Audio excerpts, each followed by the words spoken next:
आनंद रामायण की एक पुरानी कथा के अनुसार जब भगवान राम अपनी वानर सेना के साथ लंका पर चढ़ाई करने के लिए समुद्र पर विशाल पुल का निर्माण करवा रहे थे तो हर कोई अपनी शक्ति और भक्ति के अनुसार उस कार्य में जुटा हुआ था। कोई बड़े बड़े पत्थर ला रहा था तो कोई पेड़ों की डालियां काटकर शिलाओं को सहारा दे रहा था। इस महत्वपूर्ण और कठिन कार्य की सुरक्षा का भार पवन पुत्र हनुमान जी के मजबूत कंधों पर था। हनुमान जी जो अपनी अद्भुत शक्ति और प्रभु राम के प्रति अटूट भक्ति के लिए जाने जाते थे, रात भर जागकर उस पुल की निगरानी करते थे। उनके मन में केवल एक ही धुन थी कि किसी भी प्रकार से इस पुल को क्षति न पहुंचे ताकि प्रभु राम और उनकी सेना आसानी से लंका पहुंच सके। रात के सन्नाटे में जब तारे आकाश में टिमटिमा रहे थे और समुद्र की लहरें किनारों से टकरा रही थीं, हनुमान जी शांत भाव से भगवान राम का ध्यान करते हुए पुल के चारों ओर घूमते रहते थे। एक रात जब हनुमान जी अपनी रक्षा में लीन थे, वहां आकाश मंडल से न्याय के देवता शनिदेव प्रकट हुए।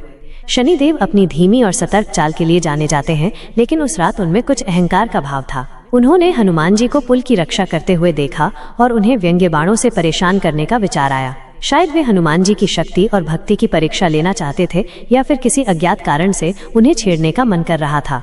शनिदेव ने हनुमान जी के पास आकर कटाक्ष करना शुरू कर दिया। उन्होंने हनुमान जी की वानर स्वरूप का उपहास उड़ाया और पुल की रक्षा करने की उनकी क्षमता पर संदेह जताया।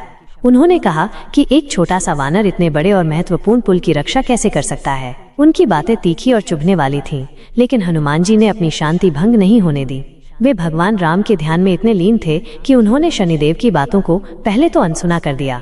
जब शनिदेव लगातार अपने व्यंग्य बाणों से हनुमान जी को परेशान करते रहे तो हनुमान जी ने बड़ी विनम्रता से उनसे कहा, हे शनिदेव, आप महान और शक्तिशाली देवता हैं। मैं आपका सम्मान करता हूँ। कृपया मुझे भगवान राम के इस पवित्र कार्य में बाधा न डालें और मुझे इस पुल की रक्षा करने दें। ये मेरे प्रभु की आज्ञा है और मेरा कर्तव्य भी।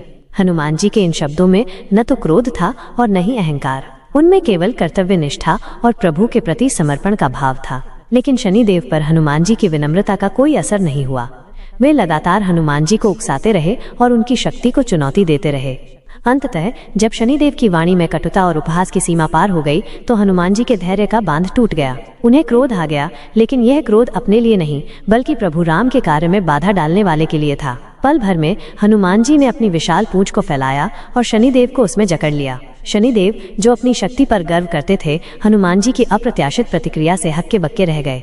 हनुमान जी ने अपनी शक्तिशाली पूंछ में शनिदेव को कसकर लपेट लिया और फिर उन्हें इधर उधर पटकना शुरू कर दिया। शनिदेव दर्द से कराह उठे और अपनी पकड़ छुड़ाने की पूरी कोशिश करने लगे, लेकिन हनुमान जी की पकड़ इतनी मजबूत थी कि उनका हर प्रयास विफल रहा। वे हवा में गोल गोल घूमते रहे और पत्थरों पर टकराते रहे। शनिदेव को पहली बार अपनी शक्ति की सीमा का अनुभव हुआ और उन्हें हनुमान जी की अद्भुत बलशाली रूप का परिचय मिला। काफी देर तक शनिदेव को अपनी पूंछ में जकड़कर इधर उधर पटकने के बाद जब हनुमान जी का क्रोध शांत हुआ और उन्हें शनिदेव की पीड़ा का एहसास हुआ तो उन्होंने उन्हें मुक्त कर दिया। शनिदेव दर्द से बुरी तरह तड़प रहे थे। उनका शरीर चोटों से नीला पड़ गया था और वे मुश्किल से सांस ले पा रहे थे। हनुमान जी ने शनिदेव की ये दशा देखकर उन्हें शांत किया और उनके दर्द को कम करने के लिए उन्हें एक तेल दिया। यह तेल विशेष जड़ी बूटियों से बना था जिसमें शीतलता और पीड़ा हरने के गुण थे। शनिदेव ने राहत की सांस ली और उस तेल को अपने शरीर पर लगाया। उस तेल से उन्हें तुरंत आराम मिला। कथा के अनुसार उसी दिन से शनिदेव को तेल चढ़ाने की परंपरा शुरू हुई। माना जाता है कि तेल लगाने से शनिदेव की पीड़ा शांत हुई थी, इसलिए जो भी भक्त उन्हें तेल चढ़ाता है उसके कष्ट भी दूर होते हैं। तो दोस्तों, यह थी आनंद रामायण की एक और रोचक कथा। कैसी लगी आपको ये कहानी? अपनी राय कमेंट बॉक्स में जरूर लिखें और ऐसी ही ज्ञानवर्धक और मनोरंजक कहानियों के लिए हमारे चैनल को सब्सक्राइब करना न भूलें। धन्यवाद।